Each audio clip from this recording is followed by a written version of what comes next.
أهلا وسهلا ومرحبا بكم وحلقة جديدة من حلقات صيدلي الماهر. هنتكلم النهاردة عن معلومة بسيطة جدا.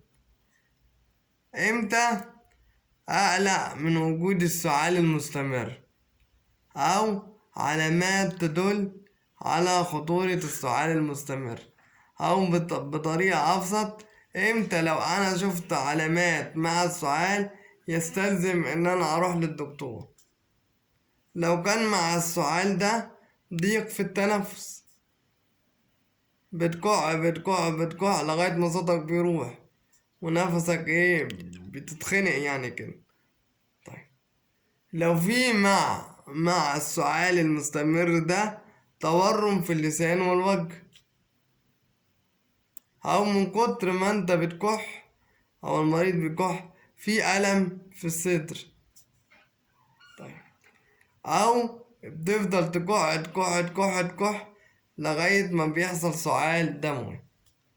طيب، أنا كدكتور بقى إيه الحاجات اللي أنا المفروض أكون عارفها أو أقولها للمريض؟ أول حاجة أقول له اعمل لي إشعة بالصبغة. ده أول حاجة، أشعة على الصدر. تاني حاجة هقول له اعمل لي تحليل صورة دم كاملة. تالت حاجة اقول له اعمل لي تحليل differential blood، يعني differential تحليل دم عشان اقيس وظائف معينة.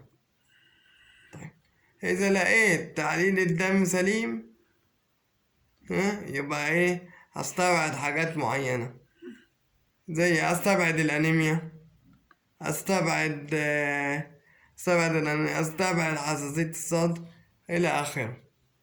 طيب، لو لقيت اشعة الصبغة فيها مشكلة، اقرر الاشعة التاني.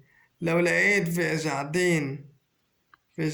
اشعتين في نفس المشكلة، هخلي المريض يتوجه الى طبيب الاورام، اقول له دي مش وظيفتي، روح لطبيب الاورام.